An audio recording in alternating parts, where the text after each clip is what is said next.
All right, weekend review here from Kansas. What a weekend it was, and I tell you, man, it was a lot of fun to watch all 4 series, ARCA, Truck, Xfinity, and Cup. Though I didn't watch the Truck race, I listened to it on MRN, but it was a fun race. All 4 series were a lot of fun to watch, and checkers and wreckers right here from In the Marbles from Kansas, and my first checker, 2020 ARCA Rookie of the Year, and made her first truck start. It is Haley Deegan. Is my first checker.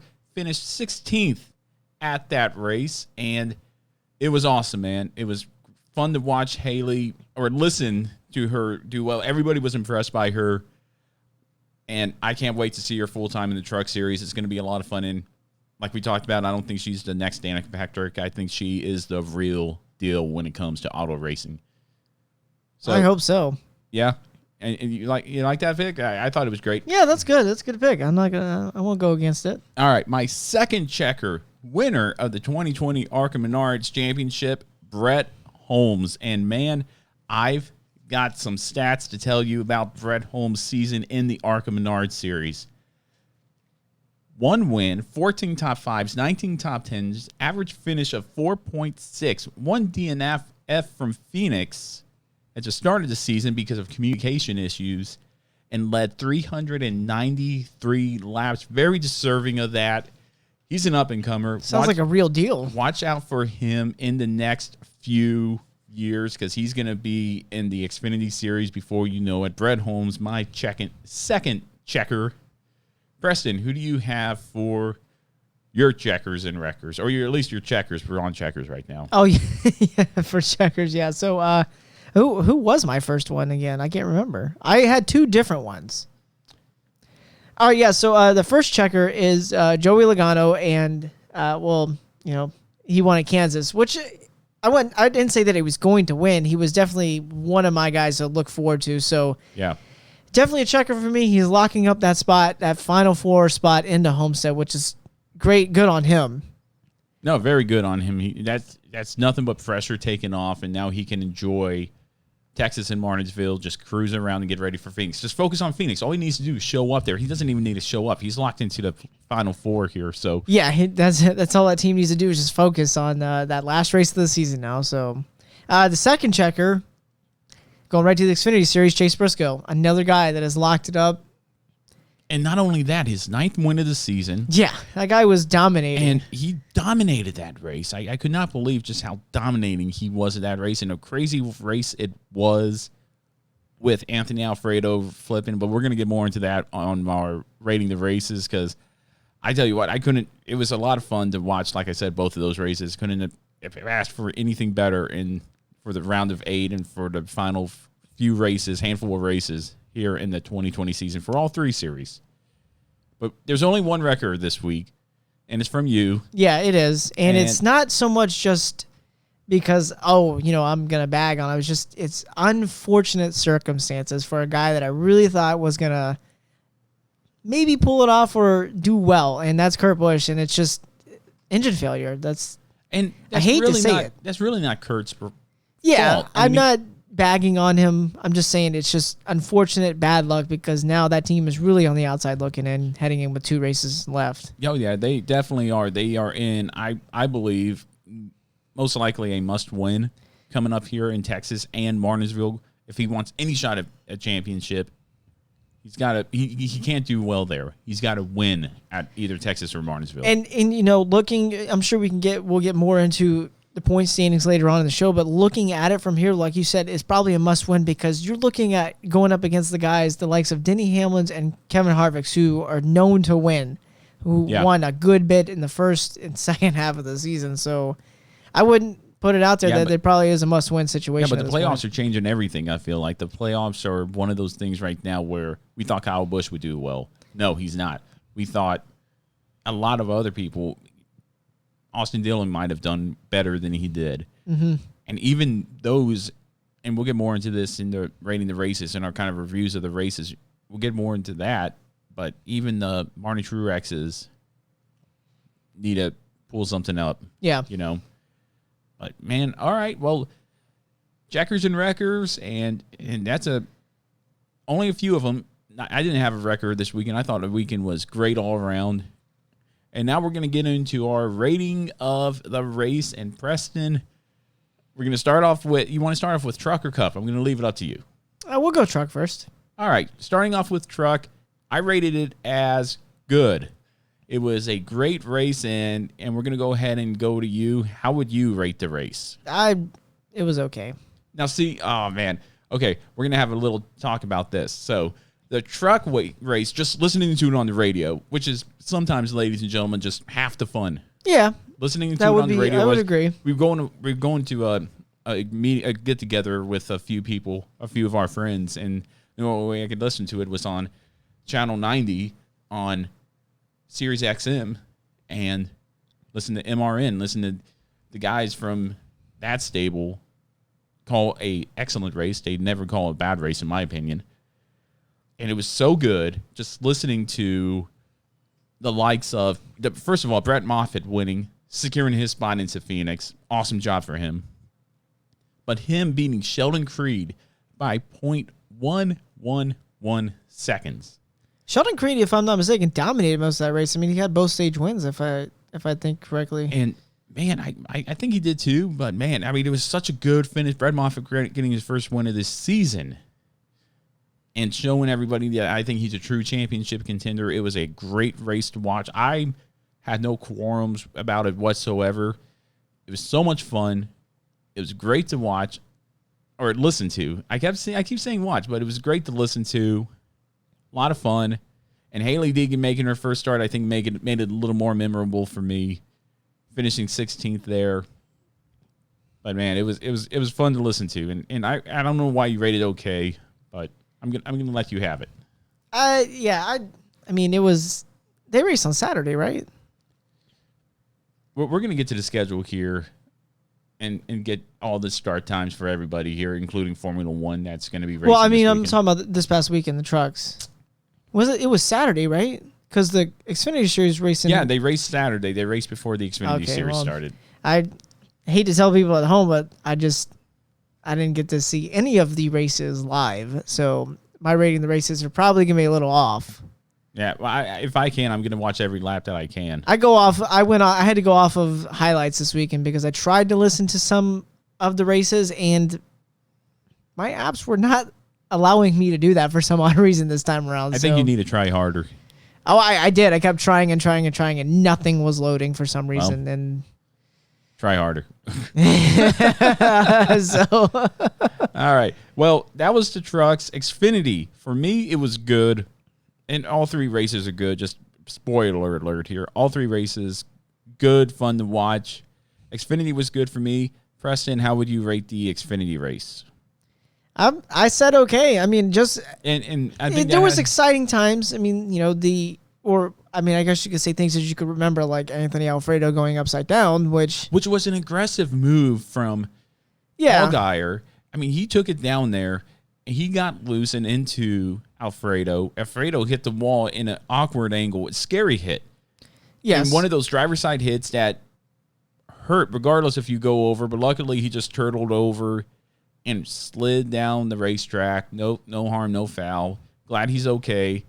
But, man, Briscoe, the talk of the town, 9th career victory. But the big surprise from there was, the big surprise from Kansas for me was Noah Gragson. Had a damaged vehicle policy, DNF. Now he's in trouble. He's in the hole going to Texas. That damaged vehicle policy again. And we keep talking about the damaged vehicle policy. Now it's kind of up there with the yellow line rule. It needs to be gotten rid of, in my opinion. It's, NASCAR's letting me down again. But Noah Gragson's in a hole going to Texas. He needs to find a way to get out of that hole. Kind of like a Kurt Busch. He doesn't need to run well. He needs to win and secure himself like Briscoe did. Briscoe, again, is just like Joey Logano. Doesn't have to do anything crazy. Just show up and run well. Not even run well. Just show up. And you park it for. But that's not Briscoe's thing. I think he wants to get win number. That would make it 13 wins of the season if he could win or sweep the next 3 races, I think he's going to go for it. Yeah, But absolutely. But a great Xfinity race, and Jesse Ruggi made his first oval start there. I believe finished 26, and Josh Rayu finished 30th, if I'm not mistaken, on that. So congratulations to both of those. Glad Anthony Alfredo's okay. And for the Cup race, that is a good for me. And I'm going to get more into that here because it was a fun race to watch. Preston, how would you rate the race, the Cup race? It was okay also. And, Sorry. Okay. And I know, yeah. I mean, just one of those things, man, where, it's just. All right, I want to break it down a little bit. All right, you break it down, and then I'll go ahead and tell you why. I'll tell you why you're wrong of why you just rated it okay. Well, okay, so I went back and watched extended highlights of the race last night, and I don't know. For me, it's. I mean, there was decent racing, but I'm getting back on my soapbox again. It's between that and it's the stage racing and the commentators trying to make it exciting. I just don't like the commentary team in general. Don't get me wrong. I mean, Jeff Burton's a good guy and all, but I don't think he should be calling races. I think they try to make situations that aren't that exciting and try to blow them up big time, and it's just not. Like when Kevin Harvick, I think, who won the second stage? It was Harvick and Hamlin battling it out. And they were like, oh, Hamlin won. Is Harvick going to get, it was so close. And Harvick was behind him. It wasn't close. He was behind him. I was like, this isn't exciting. And I'm over stage racing again. I don't like it. Once again, I'm getting tired of it. I don't know. All right. Well, I'm going to play a little thing here for you. And I don't know what race you watched, what highlights you watched, but it wasn't the same Kansas race that I watched. Preston and everybody out there who watched that race, I don't care what anybody said. A lot of people said it was a bad race on social media, on Twitter mainly, after the race. It was amazing. It's almost there to the point of outstanding to me. The reason why I didn't give it an outstanding was because, well, I don't even know why I didn't give it an outstanding. I really don't. If I think I'm going to go back and change it. It was an outstanding race. Joey Logano did exactly what he needed to do to win. Harvick chased him down, but we've said it before. If you're out front in this current rule package, the high downforce, low horsepower package, you are in the catbird seat. Harvick did everything he could to get around him, and it was a great race. That was racing. That wasn't him finishing 4 seconds ahead of the field. Harvick was there, and he was down side by side with him for a few times with those closing laps. And while that was happening, Bowman was creeping up. Bowman had an outstanding run. The top 4 drivers, Logano, Harvick, Bowman, and Keselowski, all championship contenders. Could those be the 4 fighting in Phoenix for a championship? I do have to go back and give it to Bowman. I mean, I did say on the pre-race show the other day that I didn't really. I didn't count Bowman as a factor in a pre-race show. Then he proved everybody wrong. He shut a lot of people up, showing that he is a deserving candidate to stay in that Hendrick stable and move to the 48 car. It's awesome. I mean, it was such a great race. Bowman finishing 3rd, but Harvick did lead the most laps with 85. I'm changing it to outstanding because that was a memorable race, one that you could go back and look at and find something new every time, I feel. Okay. You could go back there and look at that race and say, oh, this guy did this. And I was listening to Boyer a lot. I was a sentimental favorite with Boyer. He just didn't have the car. And, man, when I'm going to miss his animation on the radio. He hit the wall coming off a turn, I think it was turn 2 or something like that. And, man, the expletives came again. And that was just Clint Boyer just being Clint Boyer, man. Yep, Clint Boyer was Clint Boyer there. And, man, I was so much fun to watch. It was a lot of fun. I can't even. I don't even have words. It was so outstanding of a race. Okay. That I tell you what, you saying that you're over stage racing, I don't buy that. I just think you're the Formula One guy and I'm the NASCAR guy. No, I mean, I guess, I mean, that would be a good point too. But I mean, I I don't know. I was never really too fond of stage racing when it was introduced, and I thought I'd give it a chance. And stage racing has its pros and cons, just like everything else in the world has its pros and cons. You can look at anything and say give them their pros and cons. Yeah. But man, I tell you, stage racing or not, that was a good race. That was a very outstanding race. I keep saying good. I keep going back to good, but it was outstanding. Yeah. I'm going to rate it outstanding here. But it was so awesome to watch. Kevin Harvick tried everything he can. He didn't get mad on the radio. His team and the spotters, man. If you were listening to the spotters of Joey Logano and Kevin Harvick during that time, it was amazing to listen to. 2 back, 1 back. He's there. He's 5 back, 1 back, 2 back. Logano just kept. I don't know how these drivers keep their cool in that car. I do it in iRacing. I mess up and hit the wall. Oh, when your spotter's talking to you? Yeah, when and I know that guy's there just putting pressure on me. Like, and people didn't like Joey Logano winning. People for some reason don't like Joey Logano. Charlie's one of them. Charlie texted me last week when Chase Elliott won the Roval and said, "How about Chase Elliott?" I said, "Yeah, he's good on road courses. We'll see how he does that in the intermediate tracks." I texted Charlie again after Kansas and said, "Hey, how about Joey Logano?" And he said, I can't even repeat to you what he said. He just does not like Joey Logano in his attitude. I don't know why. Yeah, I have seen a lot of people just not like Joey Logano for some reason. I don't know why people don't like Joey Logano. He's a great race car driver. He is. Have you ever seen him really get into trouble? The only time I saw him get pushed around a little was two cases. One with Ryan Newman, which is a bad idea to begin with, messing with Ryan Newman at all. Yeah. The only person that I've seen crazy enough to do it was Clint Boyer, and that was the last time I've seen it happen. And then Tony Stewart. He got into it with Tony Stewart, and oh boy, that was fun to watch as well. But didn't he get into it with Harvick at one point too?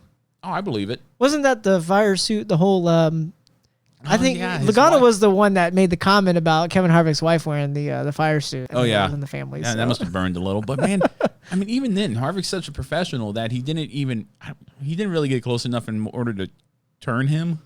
But I think Harvick would have. I was almost going to say that Harvick did, but then I'm thinking of Brad Keselowski when Harvick came out of nowhere and pushed him, and then Gordon grabbed him because Gordon was trying to get to Keselowski. That was at Texas, I think it was. We'll talk about that next week's show because that was one of those racing incidents that we could go more into. But man, I tell you, that was fun to watch. Outstanding race. Congratulations to Joey Logano, Chase Briscoe, and Brett Moffitt. All three of those drivers deserving a shot at the championship. They put themselves in the right positions at the right time, in the right places in order to do that. And I still can't. It still kind of blows me away that you say it was okay. And I don't think you've watched it all and were as immersed into it as I was. So, like I said, I'm back on the soapbox thing again, and it's just I'm not a fan of certain things in the series right now, and I wish that NASCAR would take a couple of things into considerations, like the length of just the race in general sometimes. Yeah, and I think we could talk more about that in the off season. Yeah, I don't know. But at the same time, I think right now the race links are the way they are right now, going into Texas, Martinsville, and Phoenix. That there's nothing anybody could do about it right now. You got to race at either 500 miles, 500 laps, or 400 kilometers. That's it. You're gonna have to do that. I mean, no matter what, I'm still a fan of NASCAR, but I'm one of those fans that are just I'm not happy with the series sometimes, but I'm still gonna watch. Well, I'm not happy with the series either, but I'm not gonna complain about it right now after an exciting race at Kansas that put on a good show. That there were 3 drivers right there, and then a 4th one in reserve with Brad Keselowski ready to pounce on him, but those 3 took each other out. It was a great race. It was fun to watch. But you got anything else on the Kansas races, man?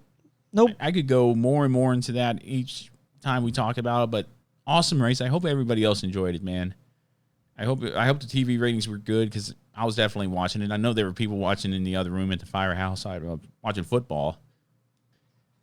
But me being the loyal fan that I am, I'm watching racing every time. Every time, man. Yeah. All right, upcoming races coming up here for all 3 series, Truck, Xfinity, and Cup, and the Formula One. Your Formula One is going to be racing at Portugal October 25th at 9:10 a.m. on ESPN. NASCAR is heading to the Lone Star state of Texas. That's going to be fun. That's on my definitely bucket list tracks right there. to go to eventually. But they're going to be going to Texas here. Cup is going to be starting on October 25th at 3:30 p.m. on NBCSN. Xfinity on October 24th at 4:30 p.m. on NBCSN. And the trucks will be taken to the track right before the Cup Series, October 25th at noon on FS1. If it's anything like Kansas, we have a lot to look forward to. Can't wait for it. It's going to be a lot of fun. And the pressure is off of Logano, Briscoe, and Moffitt. It's on everybody else. He is now, those three drivers have put it on everybody else, and I can't wait for it. Yeah, I'm a fan. I honestly like having like doubleheader races. Like, I think NASCAR should look into maybe doing an Xfinity and trucks on a same day kind of thing. I really enjoy having two races in a day, and especially with Sunday coming up, Formula One in the morning, and then trucks, and then the Cups all in one day. Like, that's great. That's perfect. Yeah, I do like the schedule set up like that, and I think it has to do with COVID, but it's going to be interesting to see it going on, especially into 2021, how they keep doing that and how that keeps developing into more stuff like that, man. Yeah. But I mean, you have anything else before we go into our next segment here, bud? Nothing else.